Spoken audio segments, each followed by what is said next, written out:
Hello, everyone. This is Dr. Alex Avila with Love University, and we're back. I'm an author, psychologist, and speaker. Every week, we talk about how to love ourselves, others, and a higher nature, how to improve our finances, career, health, relationships, and spirituality. We have a very interesting and wonderful guest today, Ilyon Woo, who is a New York Times bestselling author of the book Master, Slave, Husband, Wife, an epic journey from slavery to freedom. And also, she wrote another great book, The Great Divorce, 19th century mother's extraordinary fight against her husband, Shakers, and her times. Her writing has appeared in the Boston Globe, Wall Street Journal, Time Magazine, and New York Times. She has received support for her research from the Whiting Foundation and National Endowment of Humanities and the American Antiquarian Society. She holds a bachelor's degree in humanities from Yale University, or Yale College, and a PhD in English from Columbia University. She also has a background in art, music. She likes to sew, and she has a dog. Welcome, Ilyon, to the show. You're like a Renaissance person. Yeah, she has so many things going on. There are a lot of things that I do enjoy doing, yes, yeah, thankfully. That's excellent. Now, psychology was my number one field, but history actually was my second that I really enjoyed. And you have a tremendous novel here, or actually a real book. Is this novel or is it nonfiction? How would you classify it? It's narrative nonfiction. So it's kind of like if a novel and a history book had a baby, it would be narrative nonfiction. I see. It moves like fiction, or it uses the strategies of fiction storytelling, but it's deeply researched, and there are even hidden footnotes. I see. Right. That's excellent. So this is a fascinating story of two slaves in the South during the pre-Civil War time. And the wife, the wife was actually half white, and she passed herself up as a white man, and had the husband act as a slave, and they actually escaped to the north in some kind of amazing, journey that they took. And this is very interesting. And apparently, she was fathered by the white slave owner James Smith, who was an attorney, prominent man, and sold to her half sister at the time. This is Ellen. And then actually, not even sold, given away as a present. That's right, wedding gift. Gifted. Okay. And then William was a tall, handsome gentleman at the time, her future husband. And they said that they basically read or heard about the Declaration of Independence, where they said all men are created equal. And a quote in the Bible that says, "We shall be a nation made of one blood, all nations of men." But they didn't read, so how did they even learn about that stuff? Yeah, well, so they weren't literate because they were denied literacy. The law forbid that enslaved people like themselves would be allowed to read and write, but they had other forms of literacy. I mean, they could read people, they could read situations. They used all these different kinds of learning in their escape. And how they learned these words from the Declaration of Independence is that as they listened, as they heard them. That's the thing. These words, these wonderful words, were read aloud on the steps of these houses of justice. Ironically, the very in Macon, the steps of the House of Justice was precisely where William himself had been sold as a child. But these were the kinds of sites where people read aloud proudly. Americans read aloud these words from the American Declaration of Independence. And the Crafts heard these words. We're not exactly sure where they heard these words, but we know they must have heard them. And they resonated because aren't they powerful words indeed? Yes. So that motivated their eventual escape from the South to the North, where they would have found freedom. And this is a great story, but there are a lot of wonderful stories out there. What made you want to write this one and put all the time and energy to create this book? Well, this one was just, it just gripped me from the beginning.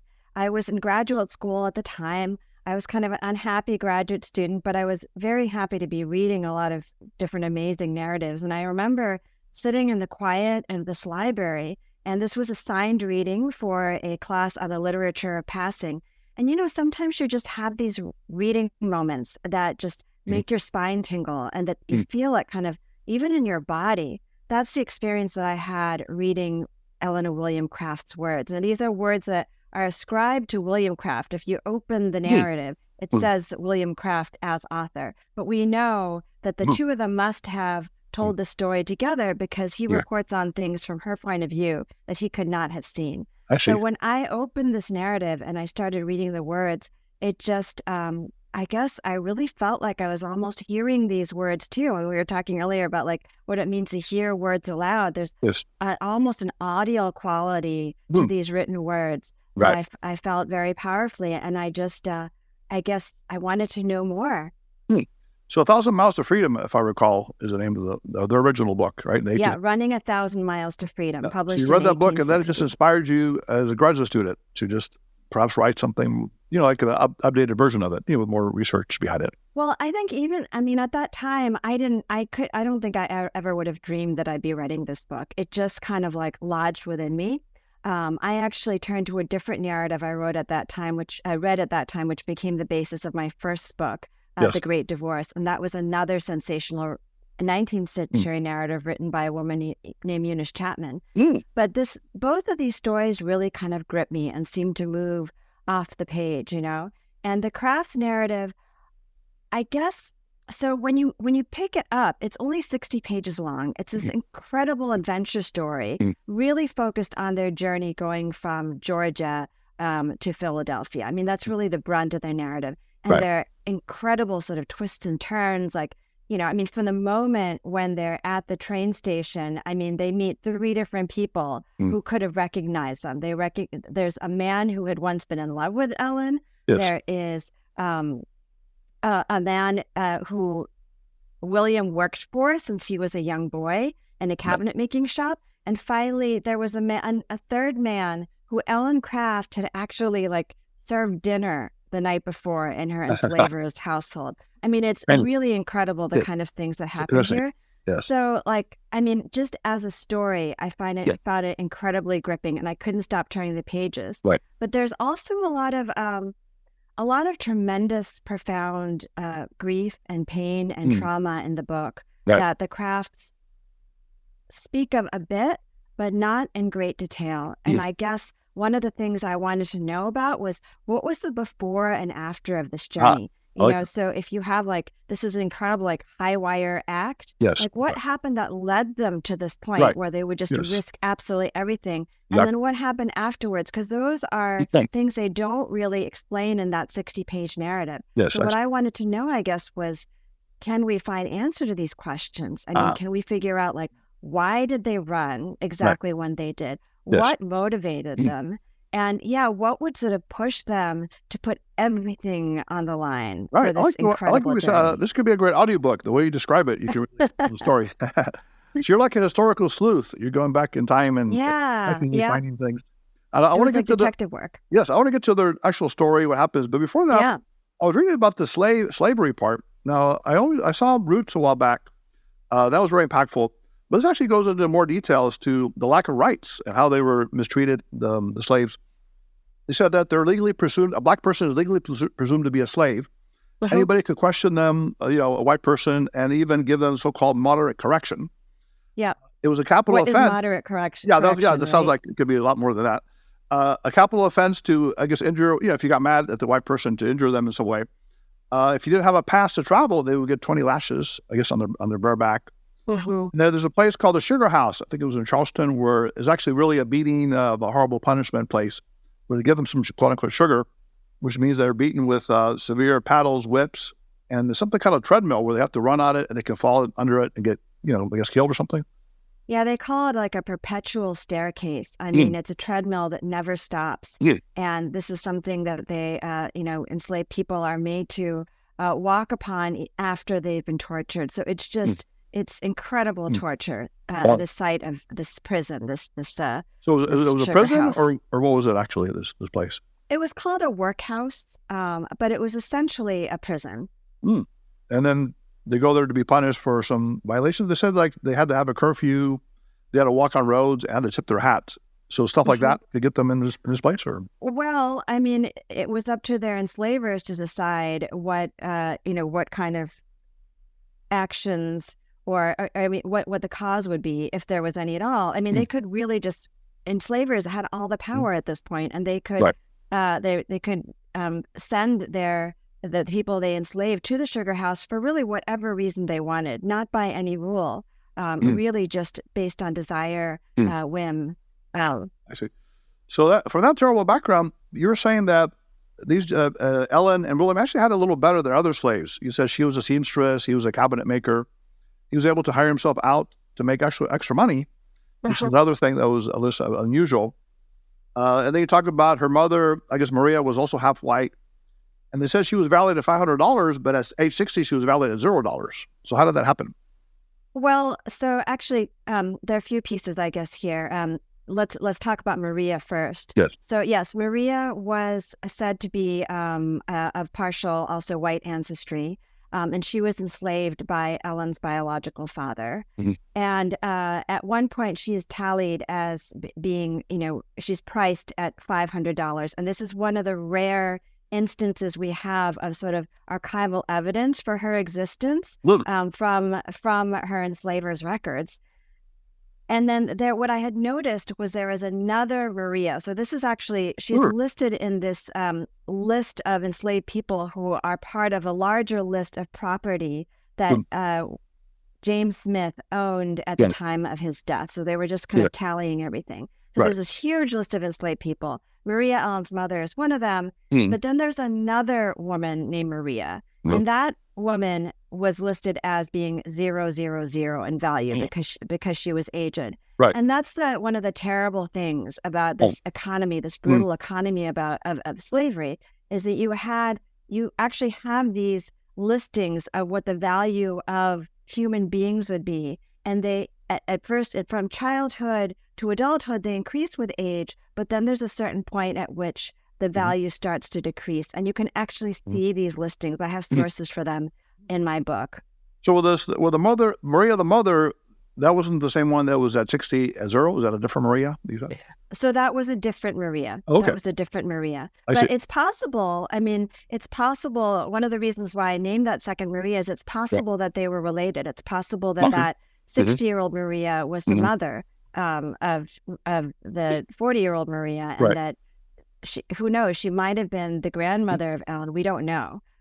That's again part of the brutality of these lists, is that they give us so little information to go off of. What would be the value based on? I mean, if she's half white, does that make her more or less valuable, or some other traits about her?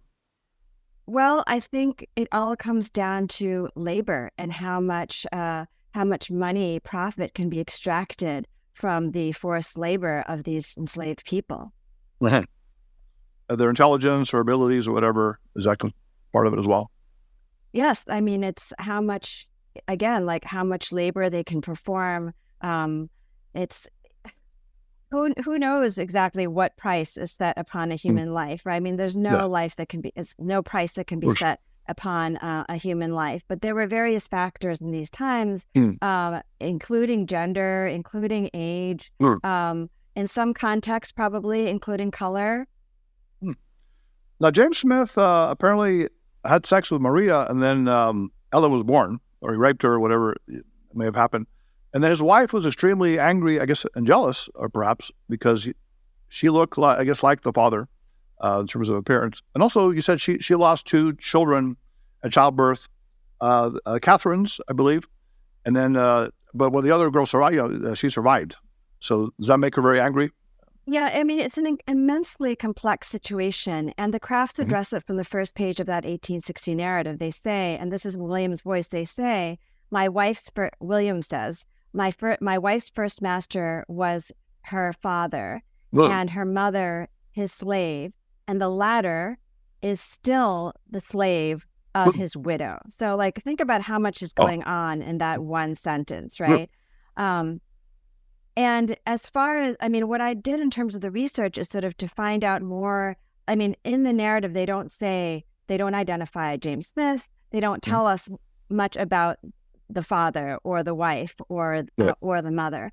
But the records do show that, again, the mother's name was Maria, the father's name was James, the mistress's name is Elizabeth or Eliza Cleveland Smith.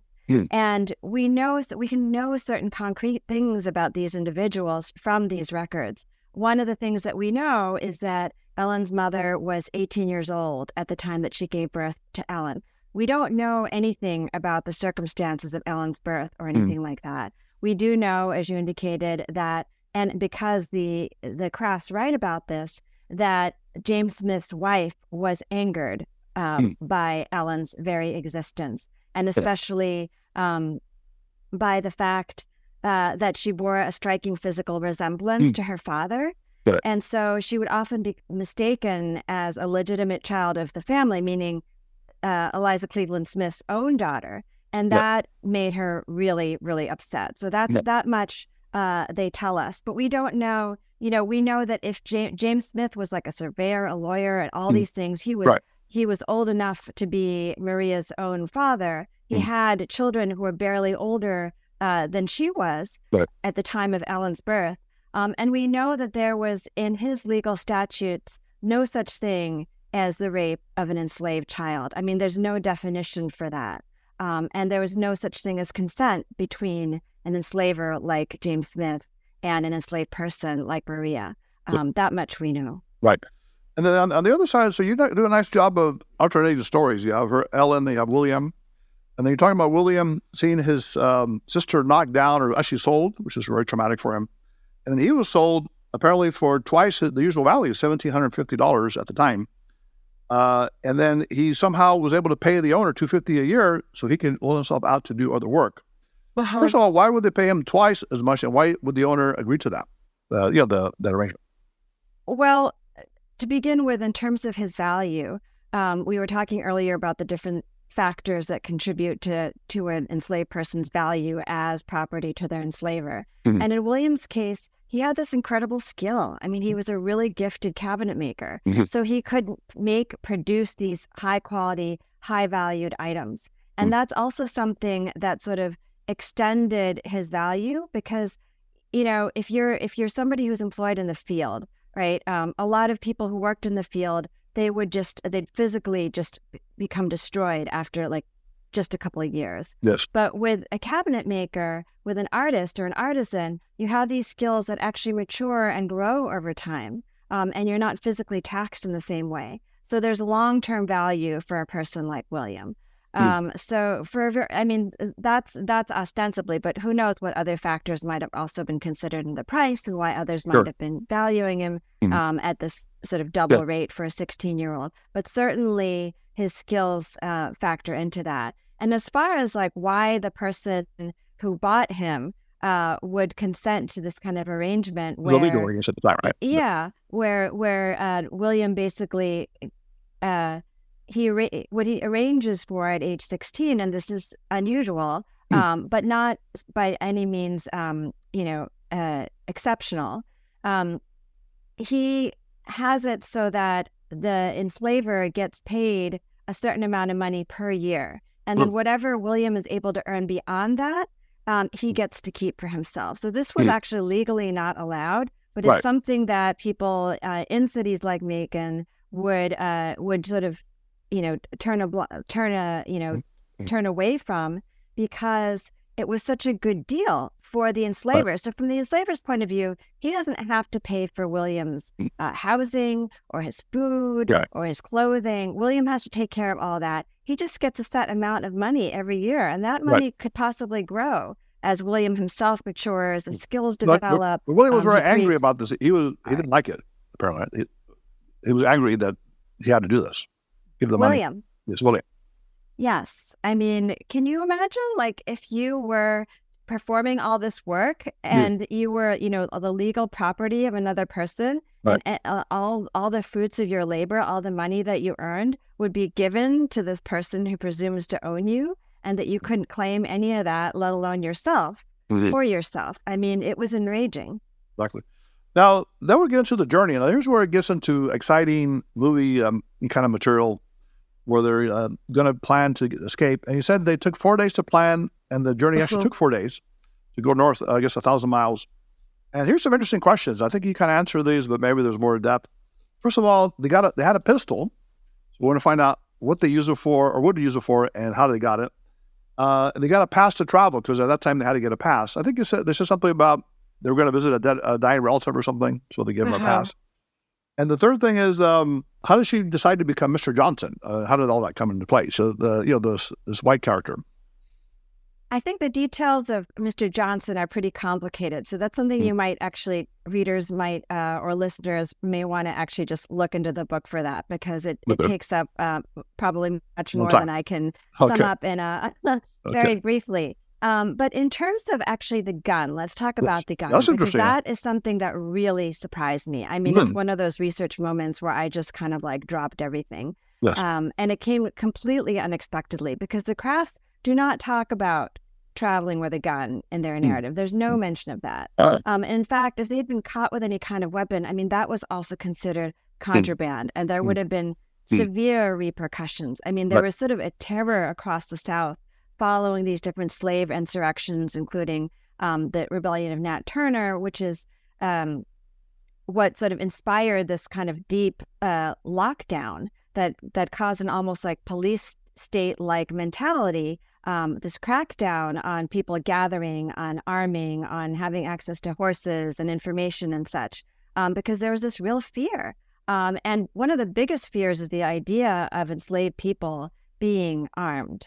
Right. So this is not something that they would have disclosed in their book. And in fact, where I discovered this was in newspapers from the 1870s. So the Crafts in the 1870s, by this time, they have gone back to Georgia. And you can, again, read more about that in their book, in my book, as well as, because they don't actually discuss this in their book. But they go there, they've started this school and agricultural cooperative for now newly emancipated people. But the world is still not ready for the scope of their dreams. And you can look again in the details for the details in the book, but I'll just say that William is involved in a lawsuit. And in this lawsuit, he goes back at both he and Ellen take the stand, and both of them talk about their past experiences. And this is where William talks about his moment of first arrival in Philadelphia. Now, if you look at their actual narrative and how they tell there, it's almost described in kind of like a very dramatic and almost humorous way, because they arrive in Philadelphia and, you know, they say their prayers. Ellen changes out of her disguise. And then when they come back down, the person who receives them is like, says to William, "Where's your master?" And they say, and he says, "Right here." And the guy says, no, like, "Where's your master?" And he says, "Right here." And they go back and forth a couple times. And then, you know, finally, like, the joke is that William was like, "This is the same person," you know? So in the narrative, it's kind of rendered almost like you kind of see it as like a stage play moment. But what William tells us in the 1870s, when he's on the stand, is he says that when he actually arrives in Philadelphia, it didn't happen that way.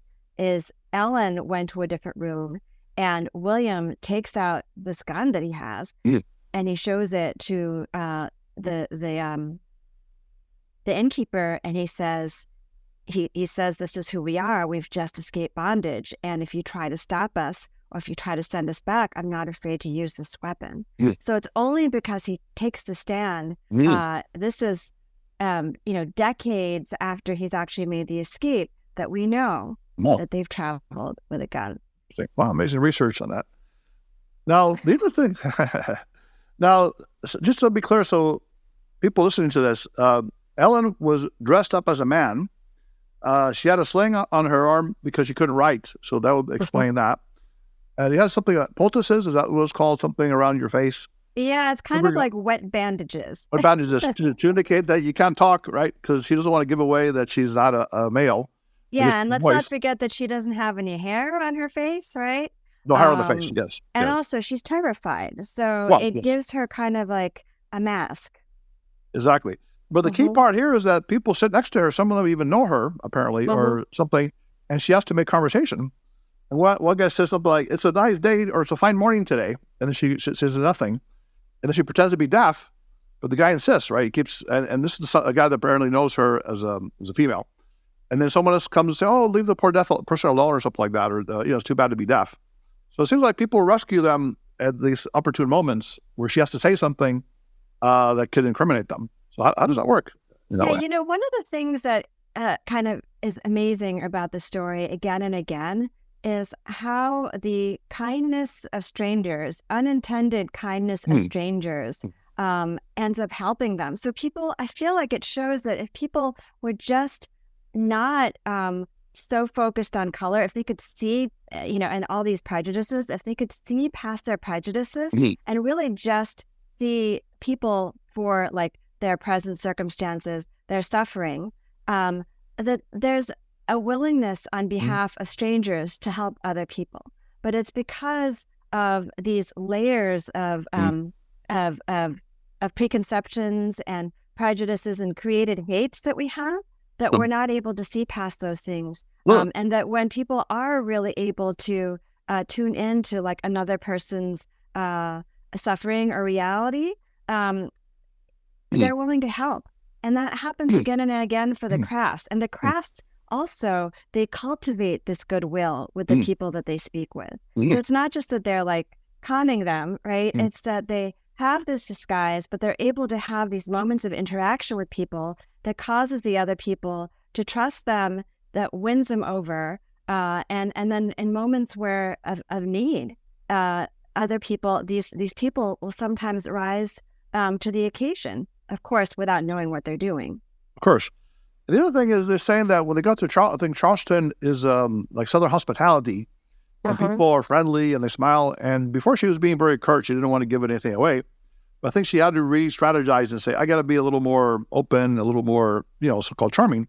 And it said she talked to some family people or some women or something in a charming way. I mean, I think the thing that's another aspect of this performance, and this is why one of the reasons why I was just so taken by the story, and why you can study it sort of endlessly, is that it's not like there's like a single fix or a single strategy that gets them through. They're constantly improvising. They're constantly recalibrating their performance. They're constantly, thinking on their feet and creating new connections with people. I mean, they're really, really creative as actors on this journey, and then later as storytellers too.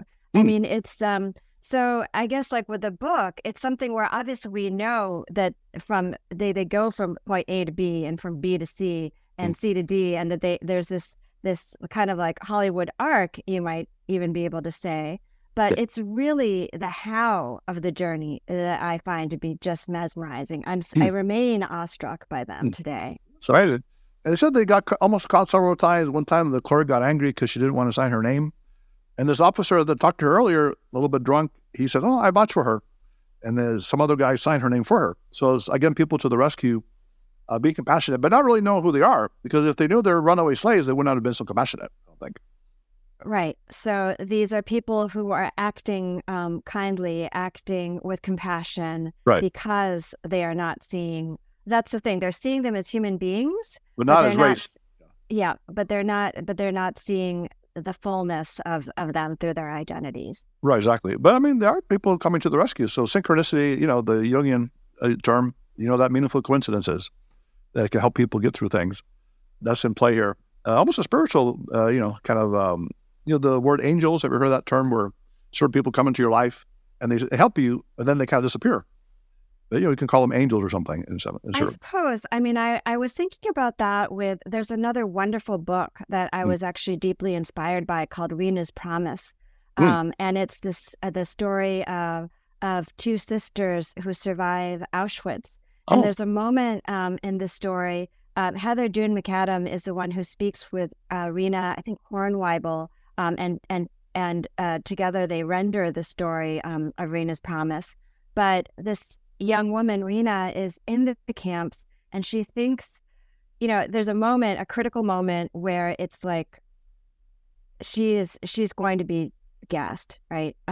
There's no way that she's not going to be chosen, but she senses the presence of her mother, and she I don't want to give like all the detail. I want people to be able to experience this moment for themselves. But it's a moment of just intense concentration, and you might say like serendipity or a magic happening there, where she's able to sail through. I mean, it's really incredible and unbelievable. And the way they tell this is it's really, really worth reading. But I thought about that moment.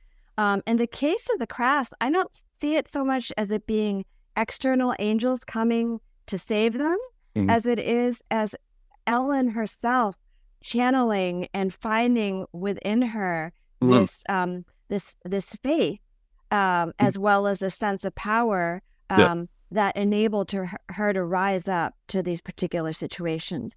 And the way in which, again, she improvises, and the way in which she constantly recalibrates the situations, and the way she inventively develops as a performer are really extraordinary. But there is one particular moment where it's not just that it's a moment where she's required to stand up, but it's not that she's exerting herself. It's actually a moment of radical surrender where she tunes into something bigger than herself. And again, I'll let hopefully readers, listeners discover that moment, because I feel like... Are you talking about when they try to cross the river and she loses the husband? Is that the point? Or she thought she lost him, but he actually fell asleep. I have another moment in mind, but I think that they need to be seen in context, because there is really kind of a pattern of growth and kind of a spiritual arc that you might say comes through the course of this 1,000-mile journey. Right, because I think when she thought she lost her husband, she says, I'm going to go ahead, he's going to meet me there. So she had faith that somehow he would get through. She said he had money and a gun or something, and, she had faith she would see him. So that's kind of interesting that they had this continual belief in their freedom, and also to help others as well. Now, when they get there, they get to Philadelphia. I guess they meet other activists, and they start to do speeches, and they're interviewed. And then they go to Boston, I believe. They settle in there. But something happens. Apparently, there's a slave act where people can actually come get them. And some people try to get them. So what happened with the slave hunters? Did they try to get them and bring them back?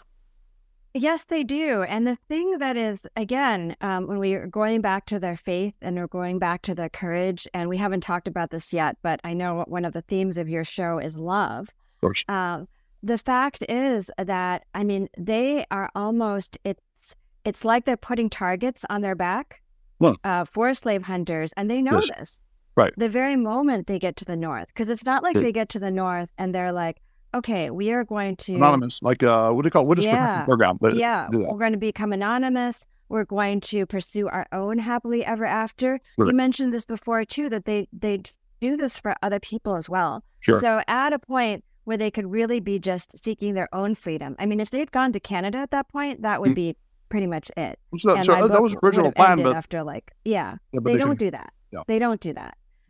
And what they do instead, I think... inspired by the love that they have for each other, but also for all the people still in bondage, all those people who they had to leave behind, they tell their story. And they, in doing so, they become like phenomenons, right? They become like celebrities. People want to hear their story. People want to see them. These are like, they happen to be really good looking, really well-spoken, great storytellers. And,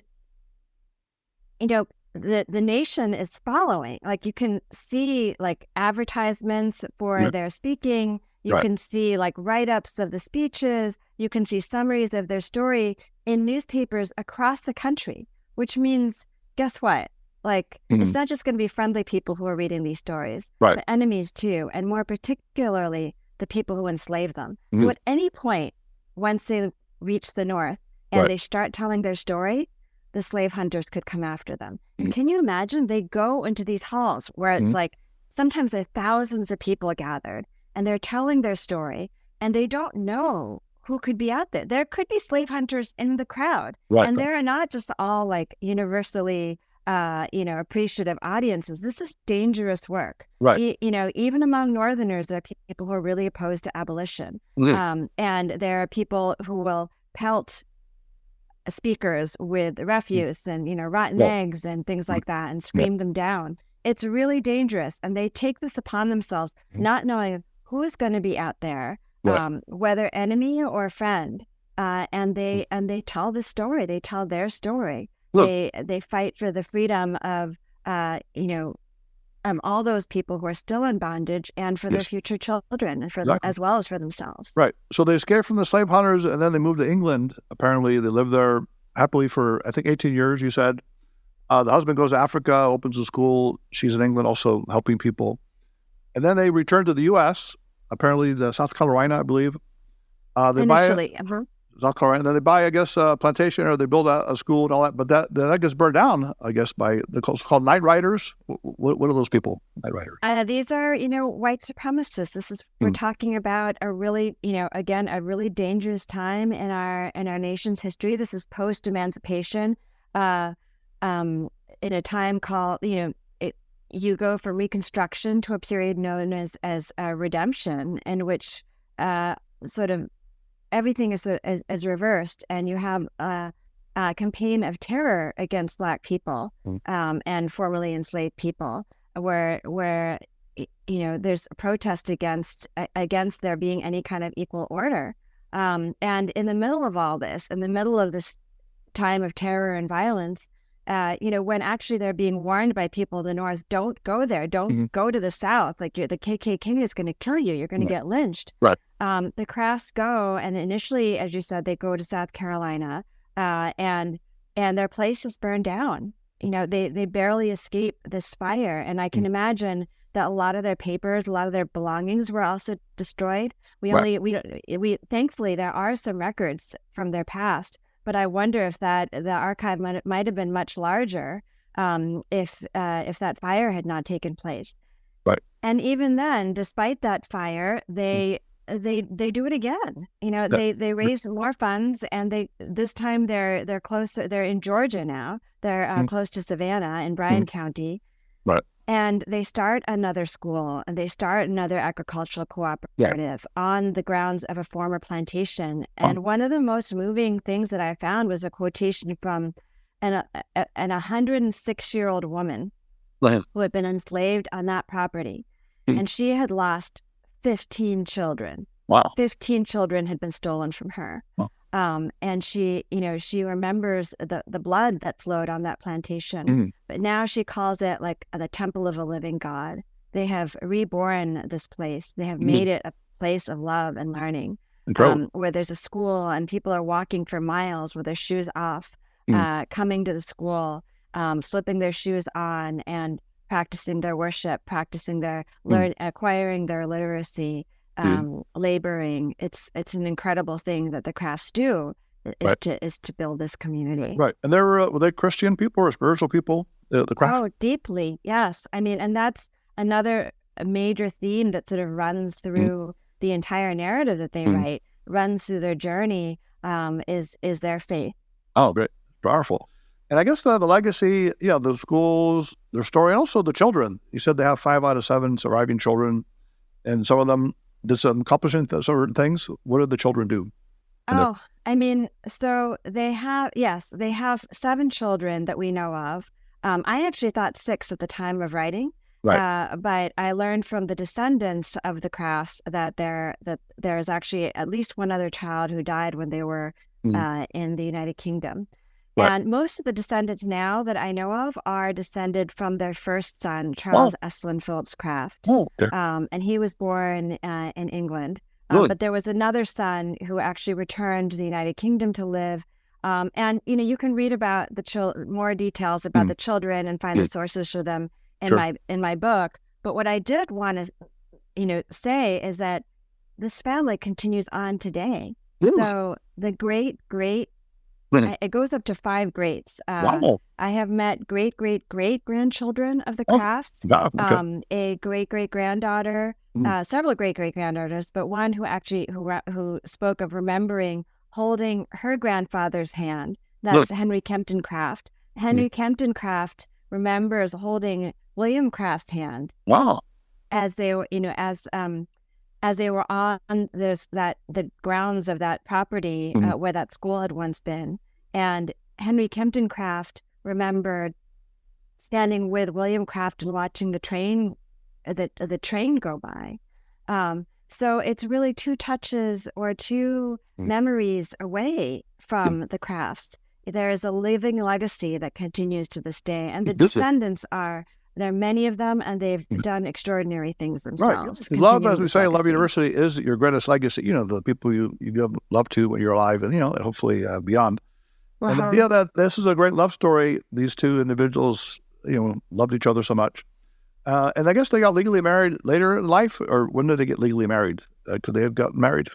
Well, so they were married in bondage, but of course, Oh, slave marriages were not legally recognized. It oh, was okay. not till death do us part, but till Mhm. the enslavers do us part, Right. which is one of the reasons why they decided, really on the eve of their having to escape the United States, they Mhm. have a wedding ceremony Okay. conducted by a rebel preacher. It's a Oh, I pretty see. like intense and Mm.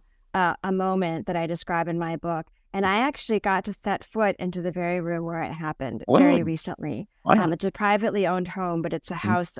It's an underground railroad station Mhm. owned by Lewis and Harriet Hayden, who Mhm. themselves were self-emancipated people, Oh. extraordinary individuals and activists.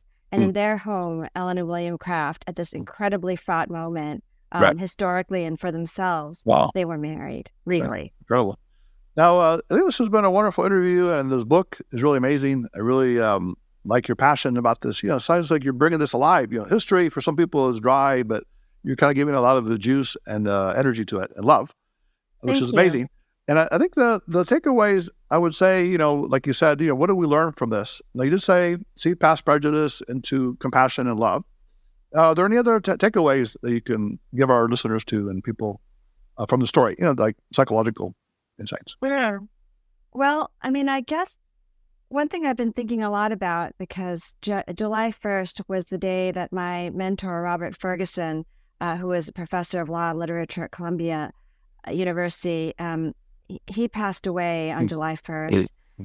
And one thing that he really reminded me of before he died, as being really essential to the understanding of the story, is the importance of the mutuality of marriage. And those are his words, the mutuality of marriage. And he was speaking based on his own experience, because he was also in incredible pain when he was sick, and he underwent, really challenging physical treatments. Sure.